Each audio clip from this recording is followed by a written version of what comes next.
Every time they talked about Matthew 25, I would start crying. I just had this reaction in terms of like what the beauty of the vision was.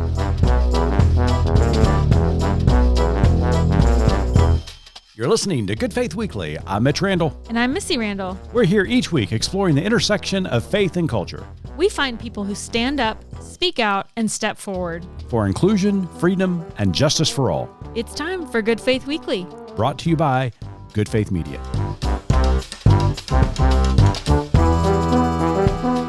Welcome to Good Faith Weekly. On this episode, Missy and I are going to catch up, and I'm going to tell you about a visitor in our new home. And then later on in the pod, Missy and I sat down with one of our dear friends, Ann Nelson, and the producer and director of a brand new documentary called Bad Faith, Stephen Ujlaki. It's going to be a great pod, so stay tuned.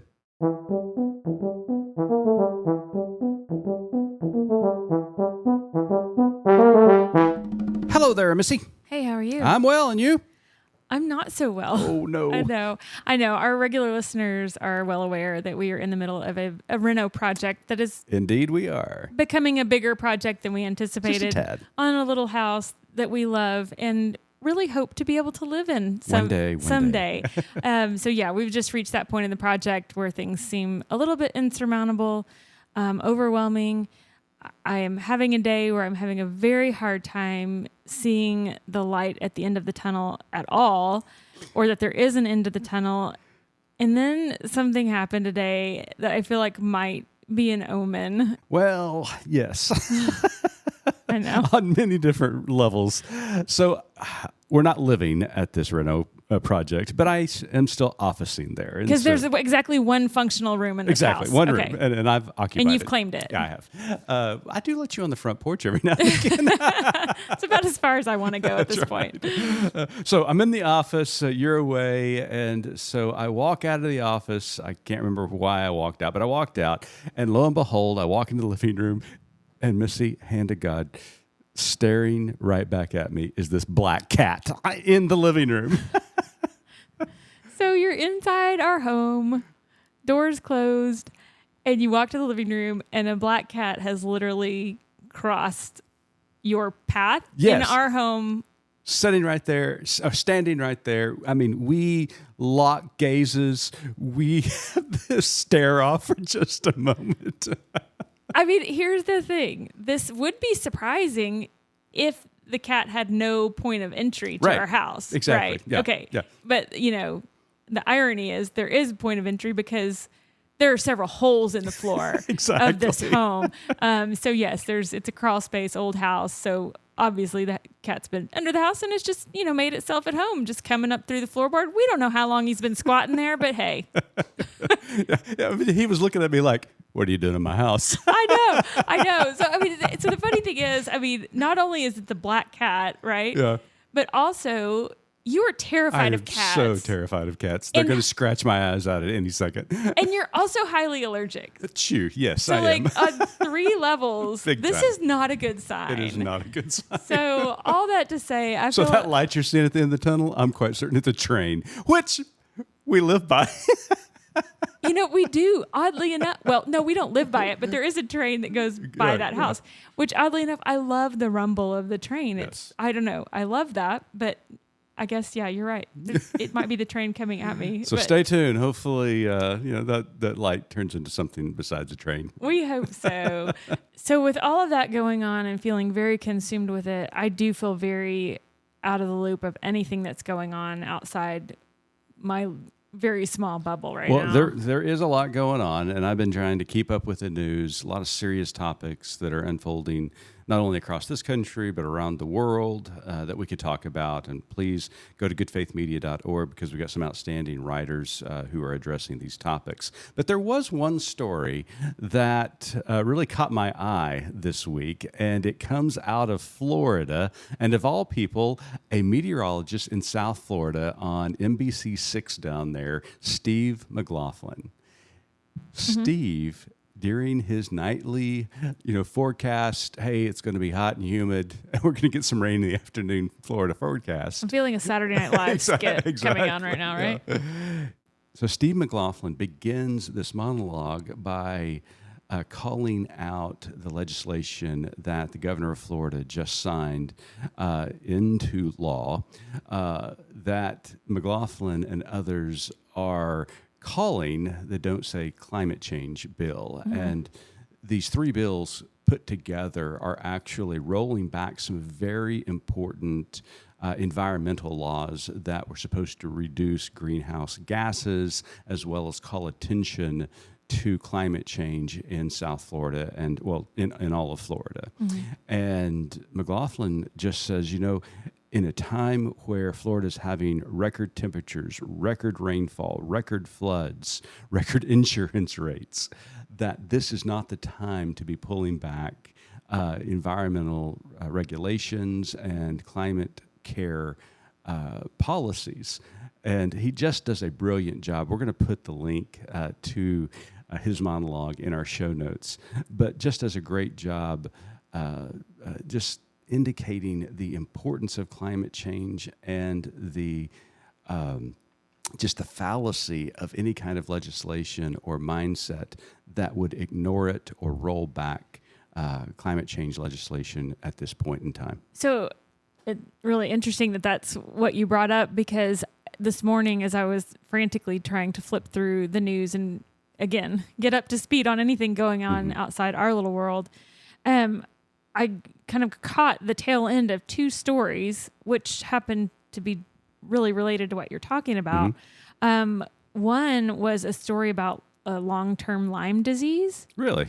I know. This is all going to make sense. Long-term Lyme disease. And the other one was about the airplane that just had it was tragic. Yeah, terrible. So the airplane that just, I don't know that you call it a crash landing. Anyways, there was such severe turbulence that it landed, and one person, as of the last time I heard, has died, and there are several others that are very seriously, if not critically injured.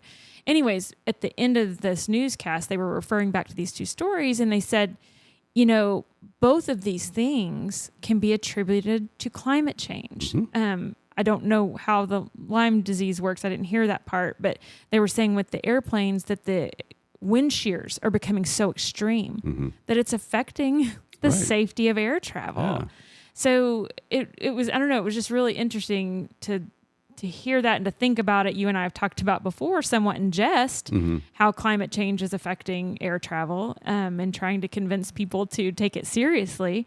But it turns out it truly is. Yeah, and as we travel around the country, and I talk to people about faith and climate care. One of the things that people often ask me is, what's the most important issue or most critical issue, I should say, that Good Faith Media addresses? And I always lead with climate change, because climate change is affecting every other issue that we address. From human migration to food scarcity. Just name it, that climate change is affecting everything. It touches everything. It really does. So I agree. But anyways, interesting that you brought that up. Yeah. So, well, you and I get to sit down with one of our favorite people in the world, Ann Nelson, who is a journalist, author. She's been on the show before, and she is a consultant on this brand new documentary called Bad Faith. But not only do we get to sit down with Ann, we get to sit down with the director and producer of Bad Faith, Stephen Ujlaki. We did. It was, first of all, the documentary is an essential watch for everyone, I believe. But just a little bit about it. It's a full feature-length documentary that explores the dangerous rise of Christian nationalism in the United States.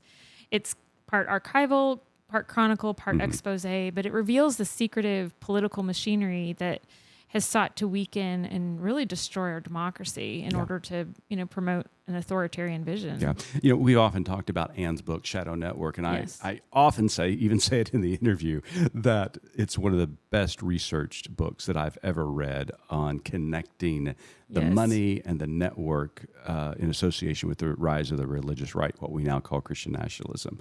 This film is a close second because it follows Ann's narrative and research, bringing in other outside resources to enhance it. But this is a must-see film. It is brilliant. It really is. And the website, says that her groundbreaking investigative work were integral to the film. And so it does pair really nicely with that. So we highly recommend both. And not only is Anne heavily featured in the documentary, it's got all the folks you'd want to be listening to right now on this subject: Randall Balmer, Samuel Perry, Catherine Stewart, William Barber, and on and on. The list goes on and on. It's just all of the voices out there who are trying to spread the message of this corrupt ideology. Yeah, absolutely. So we highly recommend the documentary Bad Faith. Watch it, but not until after you've listened to the interview with Anne and Stephen. So stay tuned. Missy and I'll be right back with Anne and Stephen.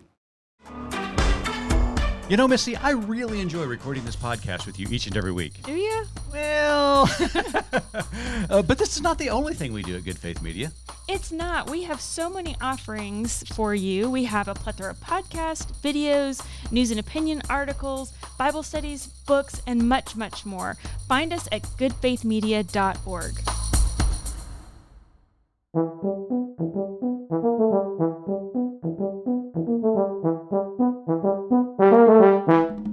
Welcome back to Good Faith Weekly. On this episode, we've got two very special guests with us. Stephen Ujlaki is the Dean of the School of Film and Television at Loyola Marymount University. He has produced 10 films over his career, and his newest documentary, Bad Faith, explores the rise and dangers of Christian nationalism. The documentary is currently streaming on Apple TV+, Amazon Prime, Google Play, and YouTube. Ann Nelson is a returning guest and good friend of Good Faith Media. Ann is an author and lecturer in the fields of international affairs, media, and human rights. Since 2003, she has been teaching at Columbia's School of International and Public Affairs. Her book, Shadow Network, Media Money and the Secret Hub of the Radical Right, was an important resource for the documentary Bad Faith. Stephen, Ann, welcome to Good Faith Weekly. Thank you. Thank you. So, Stephen, I'm going to start with you. I'm so glad we're having this conversation today because when I met you a month ago, along with some of the other film crew and production, I was very surprised to learn you did not grow up swimming in this water that many of us did who are trying to expose religious fundamentalism in the Christian nationalism space. So I want to know more about how was your interest piqued? How did you find out about it? And what led you to wanting to make this film? True. I did not. I was raised Catholic at the Jesuit schools. I was like a Greek, Latin scholar, classics. And I then went to Harvard. Then I went to film school in Paris. And I had nothing of this had to do with religion in particular. And what caused me to want to make the film was when Trump got elected, because I realized that I had no idea that could happen. According to my friends and everything I read, it was an impossibility, and yet it happened. So clearly, it demonstrated to me that I was living in a bubble and that everything I read, and I was a news junkie, was still in that bubble. Mm-hmm. It didn't matter how many different articles I read from different people. Everybody was breathing the same air, saying the same stuff. I wanted to get outside of my bubble. And that's when I started finding out about evangelicals. And I had a first initial meeting with the dean in Pasadena. I forget the name of the theological academy. He was an evangelical. He had edited a book called Still Evangelical that was about how evangelicals have reacted to the alliance with Trump, how the progressive evangelicals, so I had a meeting with him and started to learn about evangelicals and started to actually begin to interview a number of them who had written articles that I could see they were anti-Trump, and they were attempting to make sense of the split that was occurring in their religion. So I got into it purely by trying to figure out how Trump won, because clearly the evangelicals were the ones who put him over the top. Yeah. And that brought me into the whole history of the last 40, 50 years and the story that unfolds in Bad Faith. I mean, the business deals, the corruption and the conspiracies and everything that caused us to be living in the world we're living in now. So that's how I got into it. That's how I learned about evangelicals. So while the rest of us ran to the bar, Missy, Stephen actually was productive and started researching and doing good work. Right. And I will say this too. I've now watched the film twice, and the first time I saw it, just had it's amazing, well done. But I had a very visceral reaction to it because it just brought back a lot of memories, a lot of being in that bubble. I just thought that was so interesting to meet you and talk to you about. You were talking about your bubble, and I just thought, wait a minute, that bubble exists? Because that's very different from the bubble that I started out in. So I just thought it was really interesting and really I'm so glad that you took on this project because it is such an important film, an important message. It's phenomenal. Now, Ann, you grew up in the Bible Belt right here in the Sooner State of Oklahoma. And so you had some knowledge about the influence of Christian fundamentalism, its influence upon people's lives and at the culture at large, and even to some extent some political ties into the state of Oklahoma. But what we have seen recently has been an explosion of this radicalization of faith for political purposes. So growing up in the Bible Belt, did that inspire you? We've talked about the book, and it's brilliant, by the way, still one of the best research books out there on the topic of Christian nationalism, the rise of the religious right, and all the connections behind the scenes. But did your connections to Oklahoma and the Bible Belt, did that help in your research as well as being a consultant on the documentary Bad Faith? Oh, absolutely. And I'll just have a slight correction here. In Stillwater, we call it the Cowboy State, not the Sooner State. Sooners are a bunch of cheaters anyway. That's an important clarification. A little Norman, Oklahoma University in Stillwater, OSU. That's right. Banter here. Sorry, everybody. But absolutely. And so what struck me was that, when I was growing up there in the 60s and 70s, or going to school in the 60s and 70s, I felt like we had a pretty reasonable coexistence. I went to school with kids from all different Protestant denominations and Catholics, and the only issue was that the Southern Baptists didn't come to the dances. But otherwise, they still don't. Well, that's pretty bad. But that's their right.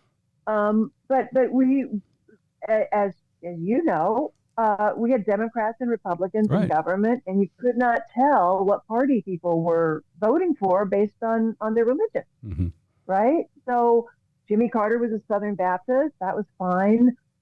Fred Harris was a Democrat senator from Oklahoma, but we had Republican governors who were pro-education.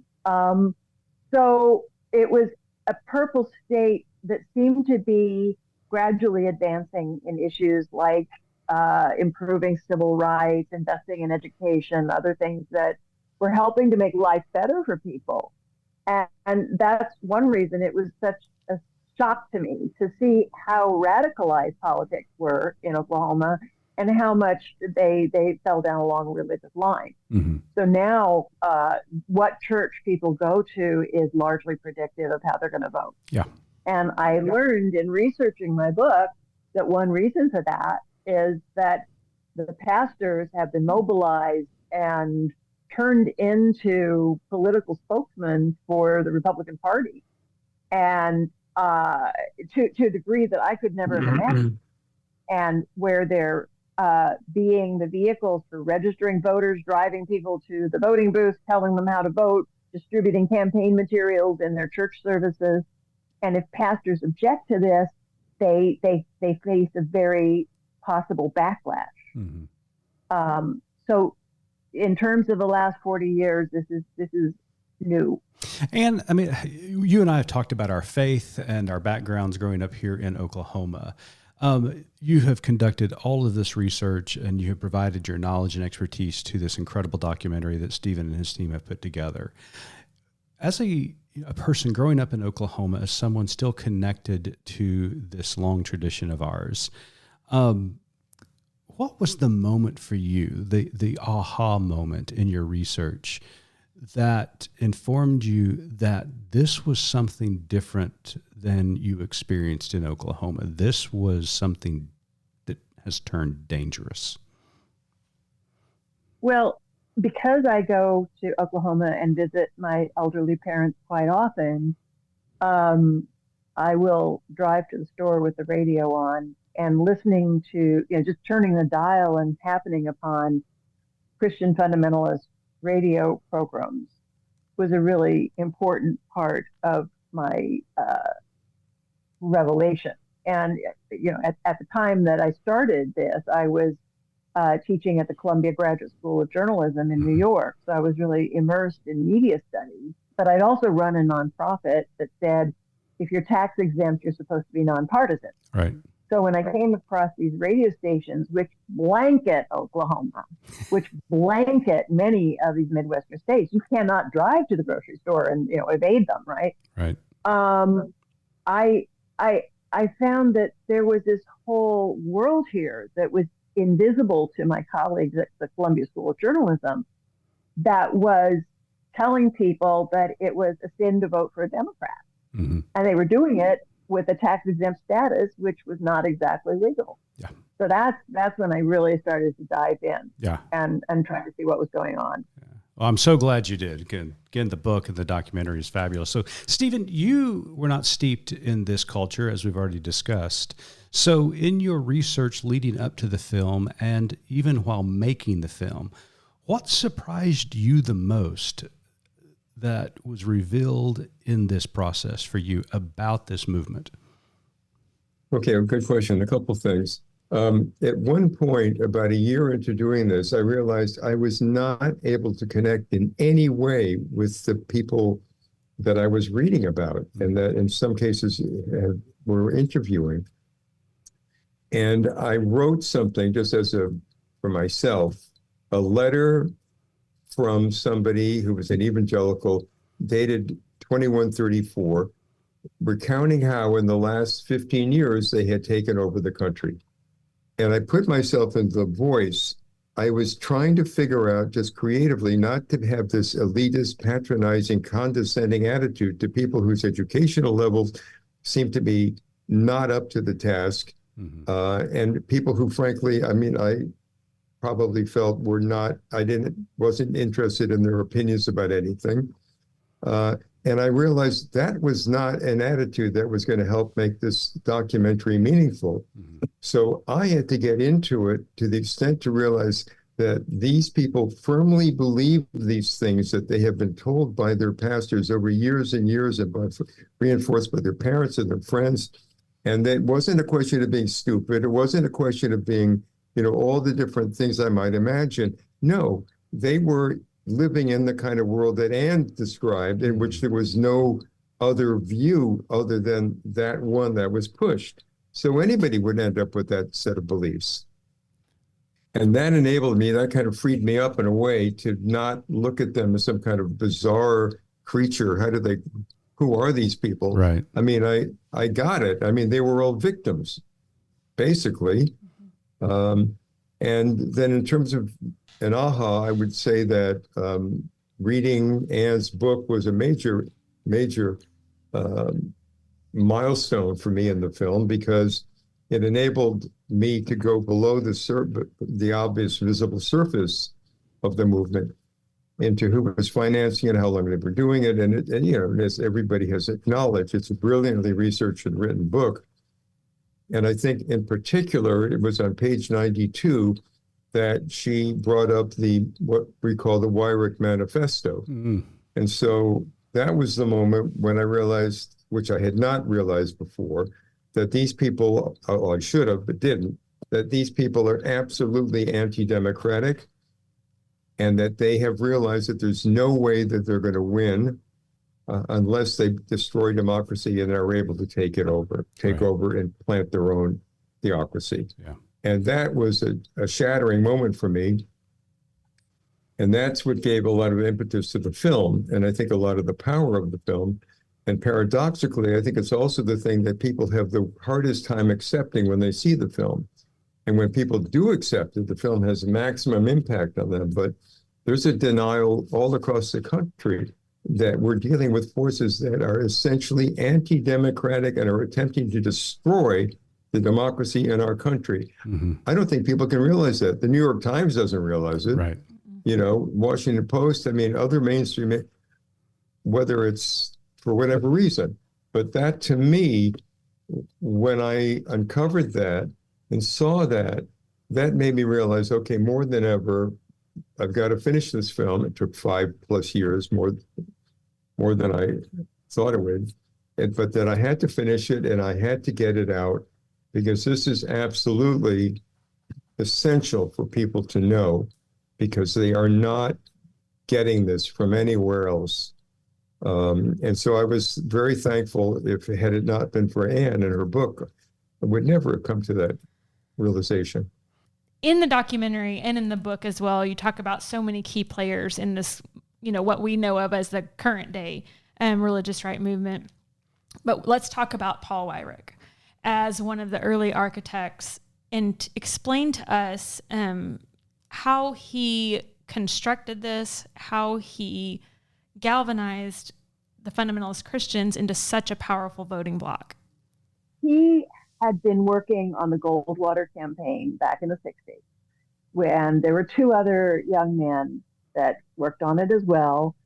Richard Viguerie, who basically invented direct mail campaigns for political campaigns, and Morton Blackwell, who really believed in creating an institute for recruiting and training candidates and campaign managers. It was called the Leadership Institute. And so these three men got together and they said, look, the demographics of this country are not in our favor. If we want to promote the interests of white Protestant males, basically, their percentage and their share of the power is going to shrink, because the United States is becoming more diverse and minorities are getting more rights. So how do we build mechanisms that will allow us to take minority control? And around the 70s and the 80s, they founded three very important institutions. One was the Leadership Institute, which says they've trained and recruited over 270,000 candidates and campaign managers. And they're all over Congress, they're all over state government, and they network and they work together and they support each other, and they hire the new people as interns and promote them. One was the Council for National Policy, which brings the big mega donors from the oil companies and the DeVos family together with activist groups and strategists, and laid a lot of the groundwork for this activity. One was the Heritage Foundation, which just came up with Plan 2025. Which is terrifying. Which is the blueprint. Which is terrifying, and it's a blueprint for the next Republican government that effectively would turn it into a regime that will take power indefinitely, because that's how it's constructed. Mm-hmm. They also created ALEC, which takes laws such as the anti-abortion laws that are very strict in one state and platforms them across other states, where they become more and more extreme, to the point where you have laws in Texas and Oklahoma and some of these other states that penalize women for having an ectopic pregnancy that will never result in a child. Mm-hmm. And those women's lives are put in danger by these laws with no consultation with doctors or the women themselves. So it is a way of creating machinery to instill extremist policies. And then they have a media system which promotes all of this on these radio stations, but also increasingly on social media and their other media platforms.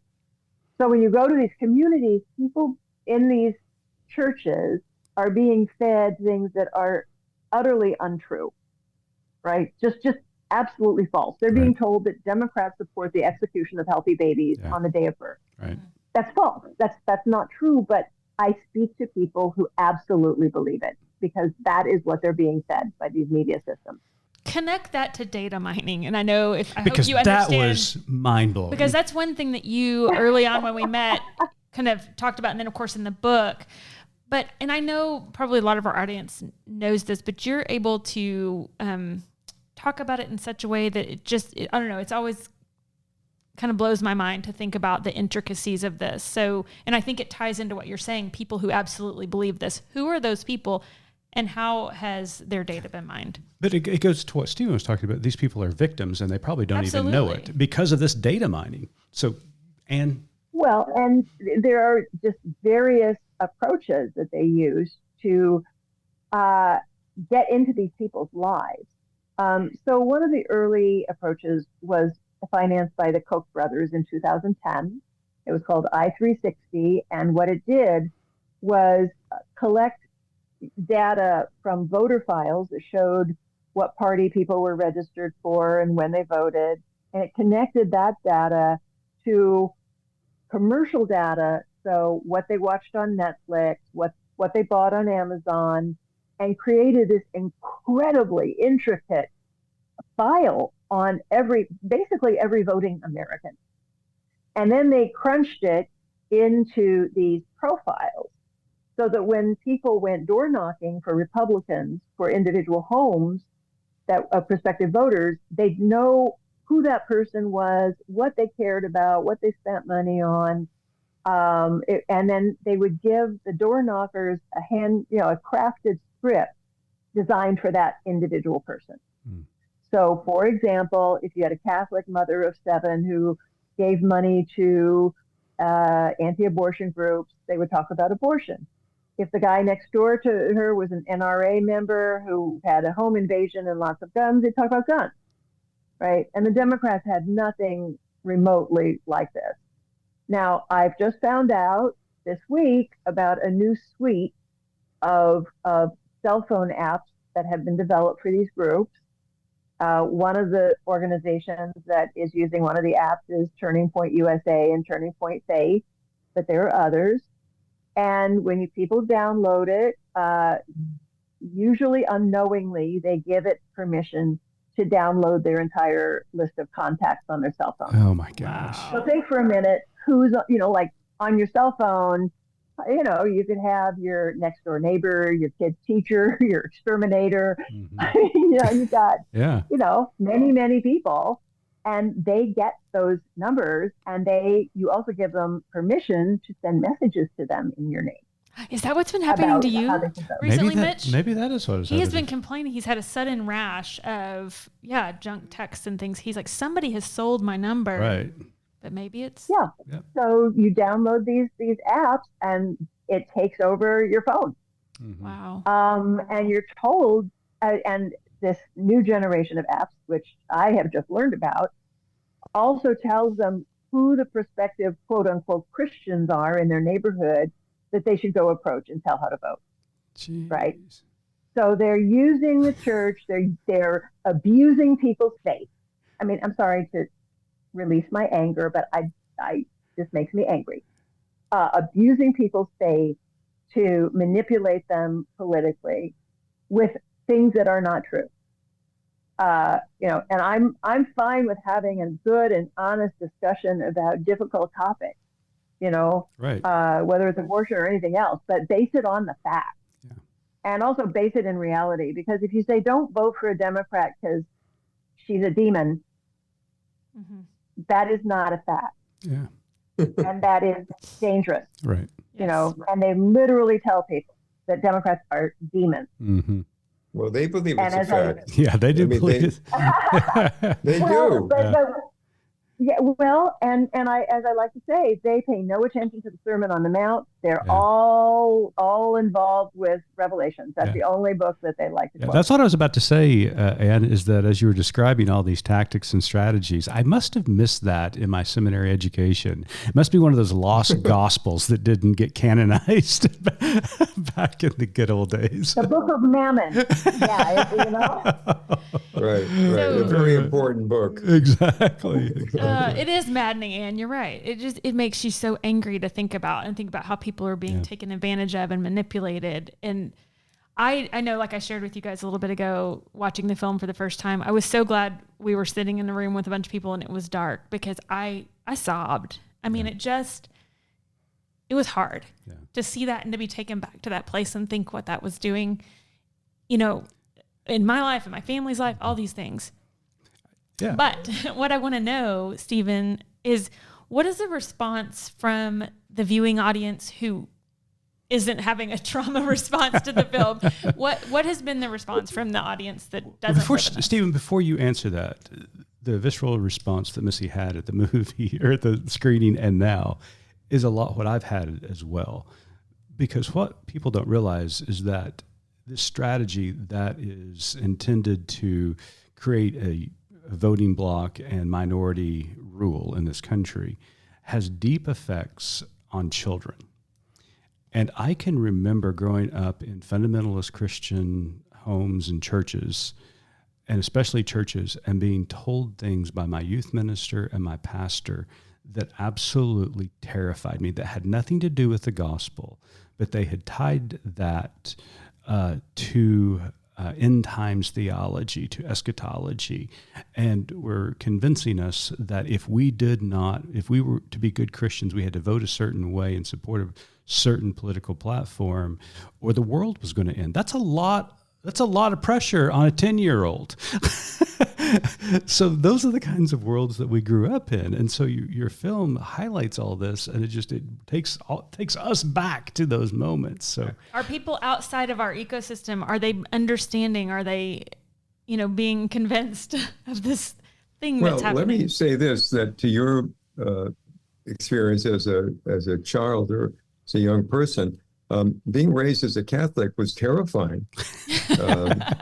I've heard that as well. I actually believed every single bit of it and would go through excruciating fear about the fact that I would somehow have an impure thought about a girl and then get run over and end up for hell in eternity. Yeah, it's sad. And I starting to plot, okay, how could I go to confession and communion and then get run over? But again, I couldn't do it on purpose because suicide will get you in hell too. So what we do to our kids, right? I could certainly relate to that. And one of the things that when I moved away from all that was my anger at having been put through that when I was a kid. In spite of what I appreciated educationally came out of the Jesuits and all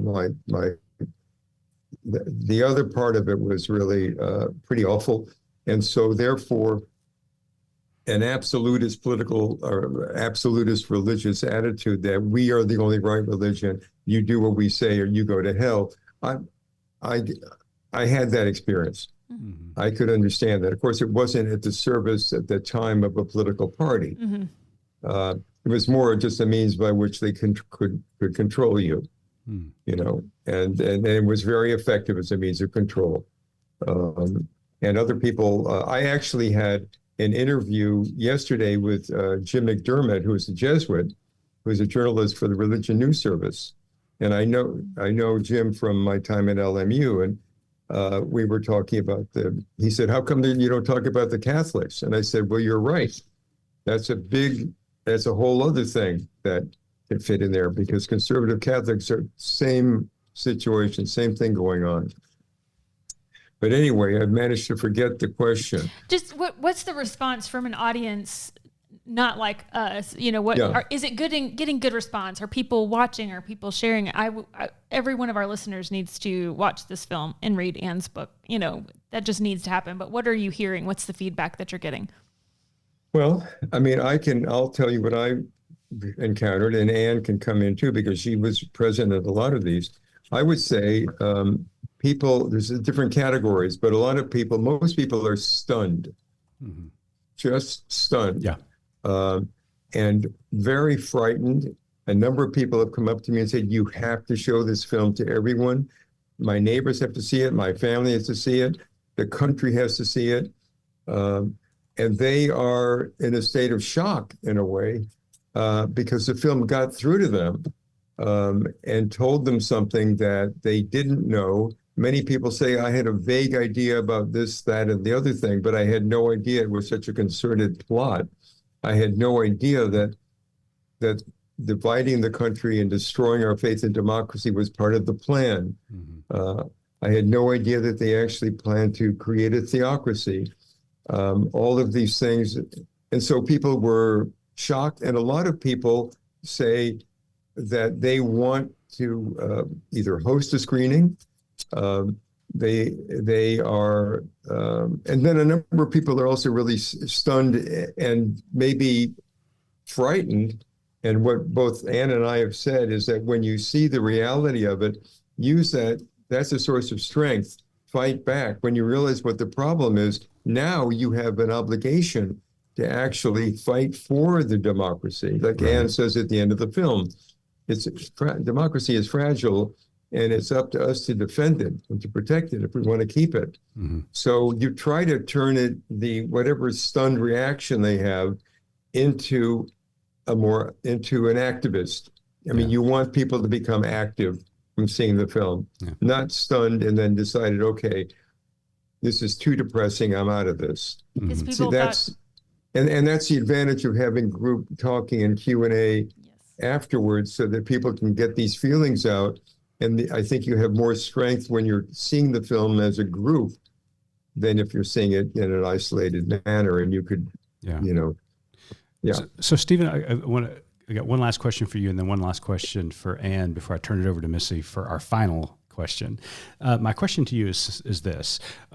We are trying to set up some screenings here in the South, in Arkansas and Texas and Oklahoma. Is there somewhere people can go to find out more about hosting a screening or actually attending a screening in their area? Absolutely. We have, our website is badfaithdocumentary.com. Mm-hmm. badfaithdocumentary.com, and it talks about screenings, it talks about the cast, it has clips from the film, and then under what you can do, there's a category for host a screening. And we have a sales company in New York that handles all that. And basically, if somebody expresses an interest, saying, I'd like to host a screening, she will then send a questionnaire, how many people, where are you? And then we have a sliding scale of paying for this. It's like, it's not, we want to make sure the film gets out. Right. I mean, if somebody is in a very well-heeled organization, they would charge them a full price. But everybody else, essentially, it's not much. It does not cost much to do. Sure.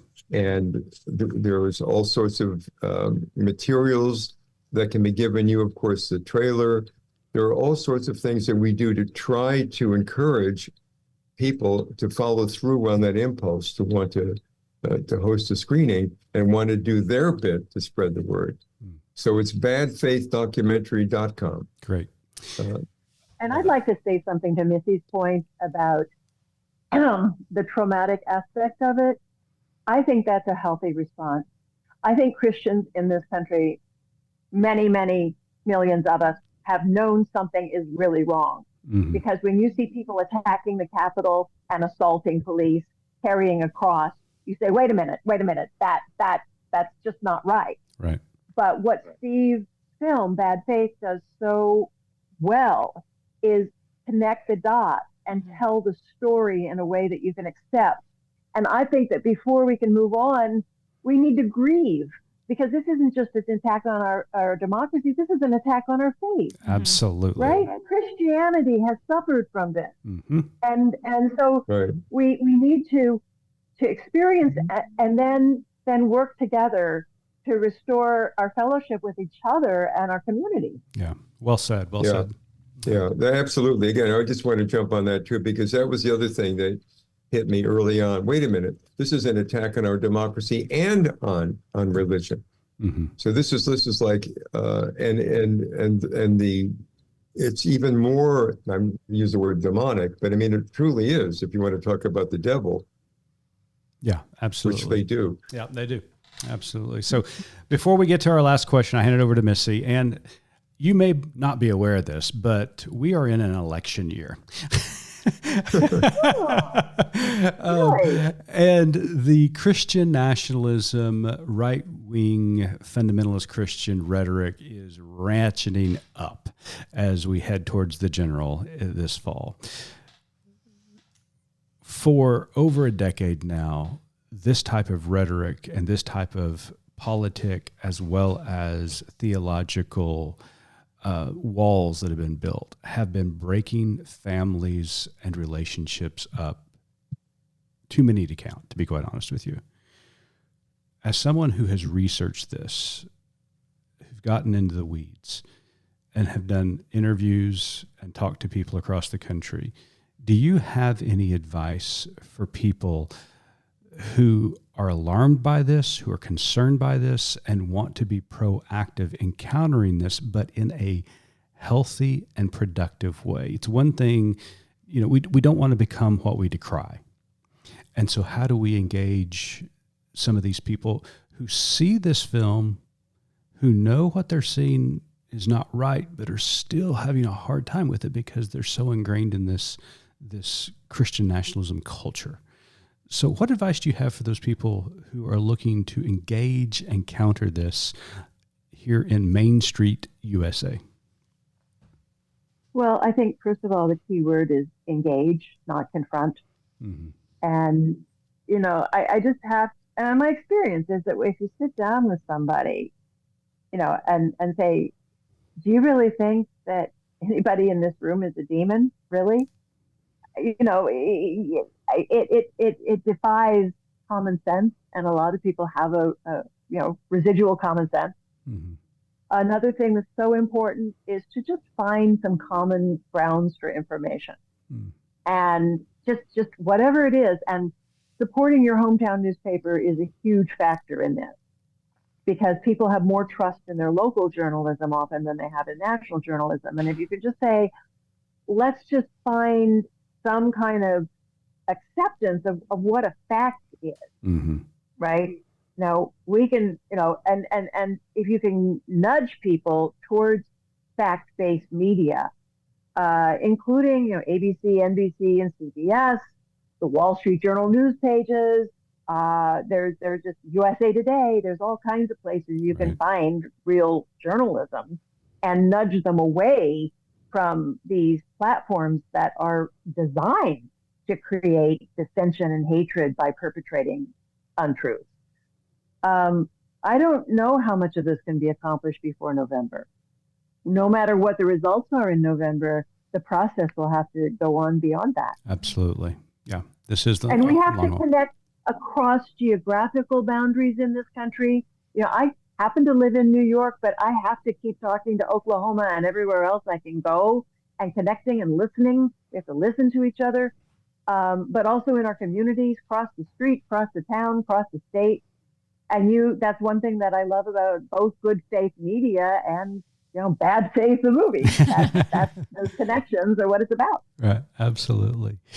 Well, Stephen Ujlaki, as well as Ann Nelson, thank you so much for being with us on Good Faith Weekly. We are so inspired and challenged by this documentary. We want all of our listeners to go watch it right now. It is streaming on Apple TV Plus, Amazon Prime, Google Play, and YouTube, and it is titled Bad Faith. But before we let you both go, I'm going to let Missy ask you one final question. So, Ann and Stephen, as you know, our tagline at Good Faith Media is "There's more to tell." So in light of the work that you do and our conversation today, what is your more to tell? And I always go in alphabetical order, so Ann, will start with you. Well, I'm just going to be very old-fashioned here.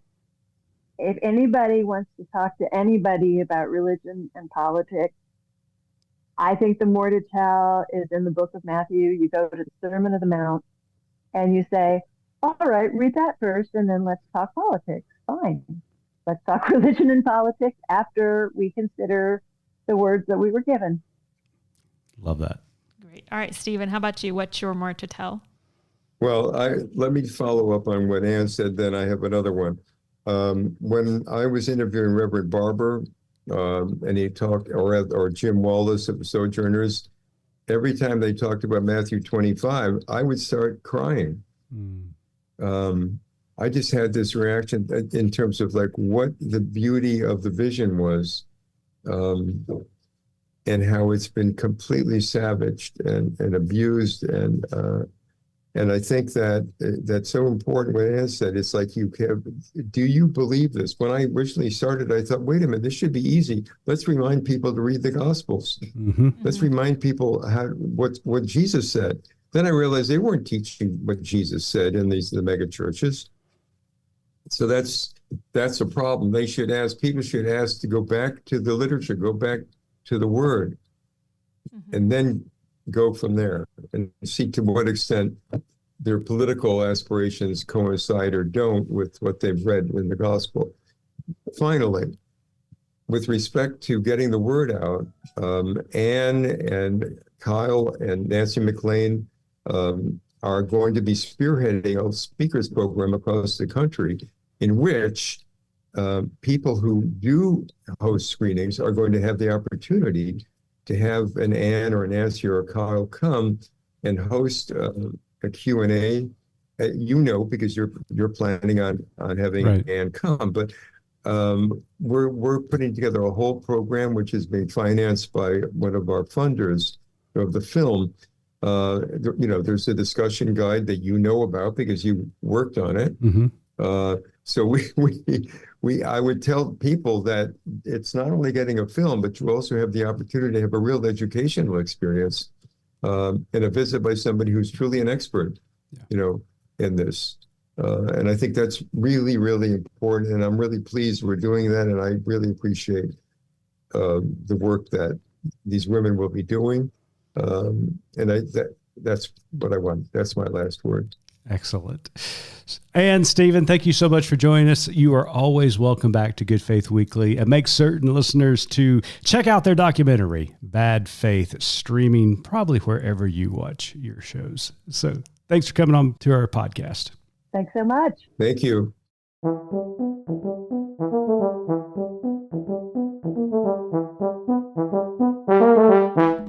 Missy, the film, we've already said it, is great. Loved spending time with Anne and Stephen. We always do. It's something Stephen said in the course of our conversation that's just resonating with me is when he said, this, referring to Christian nationalism, is an attack on democracy and faith. Right. It's not a one's benefiting over the other. It's just destroying both. Yeah. And so I thought maybe you could talk about that a little bit. Yeah, and we've talked to other guests in this particular sequence. We've talked to Anne and Stephen, and when you watch the film and read Anne's book, you're going to get a real sense that what we are experiencing with this ideology and praxis of what is being defined as Christian nationalism is a political movement. There's no doubt about it. But it is being fueled by a perverse theological interpretation, and I use that word loosely. It is a direct threat to democracy because it sets a group of people over all other people, that they have divine insight to the way the country should be ruled or governed, and that everybody else should conform to their ideology and to their practice and policies. It is a minority rule, as we heard in the interview, but it's not just minority rule. They really, truly believe that because of their privilege, because of their power and wealth, that they should be dictating the policies of this country, and that everybody else should follow suit. And that's why, at the end of the interview, Stephen did such a great job eloquently stating that a lot of the followers of Christian nationalism, who are good, well-meaning people, are being duped by these power brokers because they're using a political tool, or they're using people's genuine faith as a political tool to gain power and more wealth in this country. And so that is anti-democratic. They don't want, Weyrich said it out loud. We don't want everybody to vote because when everybody votes, we lose. That is anti-democratic. It's so crazy because his quote that you said is one of so many anymore that we can point to where people are saying the quiet part out loud. Right. And anymore, what's the one thing somebody's going to say that's going to make people wake up to a movement? And I don't know what the answer to that is anymore. But so that's what makes it anti-democratic, and that's why our democracy is at a razor's edge right now. Because if certain politicians gain power, Anne mentioned the 2025 project that the Heritage Foundation has recently published. That is a blueprint for authoritarianism and minority rule. And, the wealthy and powerful, influential get to make all the decisions without any type of democratic oversight. So that's why this is a direct threat to democracy. Now, why is it a direct threat to our Christian faith?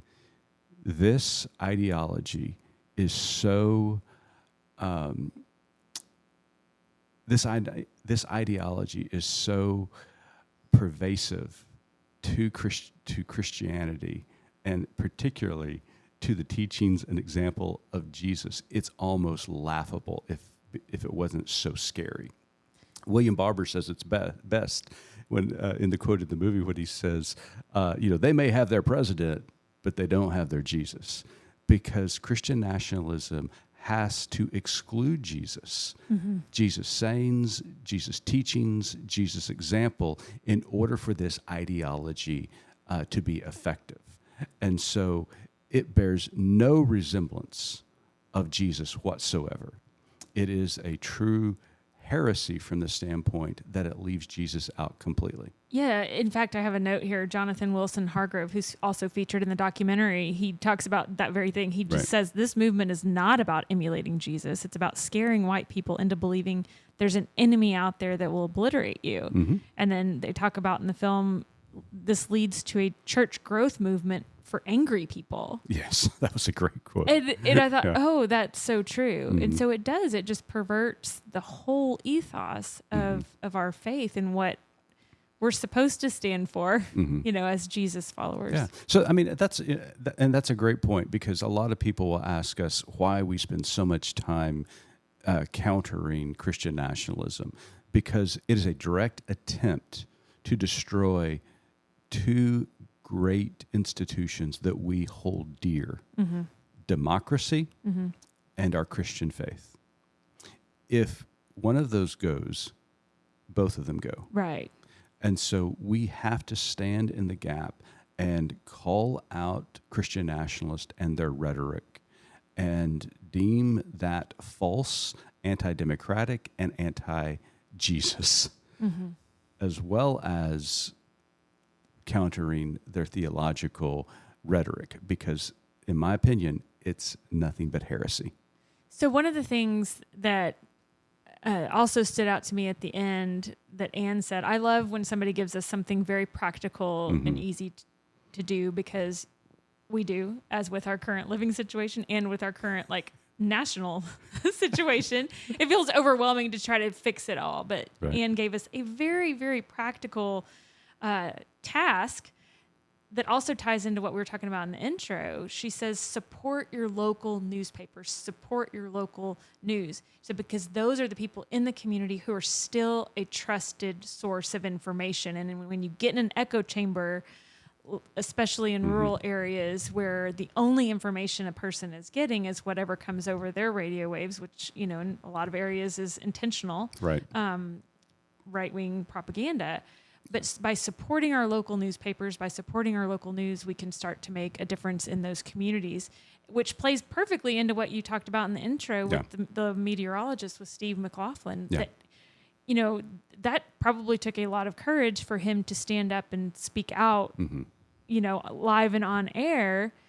But I would venture to say that his voice, again, people trust their weathermen. Yeah. And so his voice is going to make a difference. Because that is a perfect example of what Steve did down in South Florida. Because, I mean, think about it. We live in Tornado Alley here in Oklahoma, and anytime storms start to build in the west, what do? Do you turn on MSNBC or CNN or ABC News Nightly? You do what? You turn on your favorite weatherman. Exactly. And I will add that I'm very careful who I tell that, because having your favorite weatherman in Oklahoma is a thing, and people will judge you based on who your favorite is. Right. So we turn on our favorite, and I'm not going to admit who that is. Kind of like not telling who you voted for. Exactly. That's exactly right. But in a moment of local crises, you want somebody you trust and that you're familiar with. Mm-hmm. And you heed their advice. You know, when our local weatherman, our local meteorologist tells us it's time to get in your hidey hole, we go diving in our hidey hole. Oh, I've already been there for half hour. But that's where we are in this country when it comes to democracy and the Christian faith. That both of those are being attacked by a rising storm called Christian nationalism. We need local authoritative voices in journalism, behind pulpits, behind political pundits. We need brave men and women standing up and decrying this storm and sounding the warning and the sirens, because this will destroy the very fabric of America and the church. So not only did Anne give us a very practical homework assignment, which we need to go make sure our subscription to our local newspaper is paid up. Absolutely. But then even at the end of Steve's video, he said, the most powerful tool to fight climate change is already in your hands, and that's the power to vote. Yep. So we have two tasks at hand. Two tasks. Yeah, for today. And we can handle those. We can. Even in the midst of a reno project, we can do those two things. Yeah. We can't patch holes in our floor or keep cats out of our house, but we can. We can do those two things. That's right. Absolutely. So, well, it's been a good week, and we'll be back next week. And until then, keep fighting Christian nationalism and keep living good faith.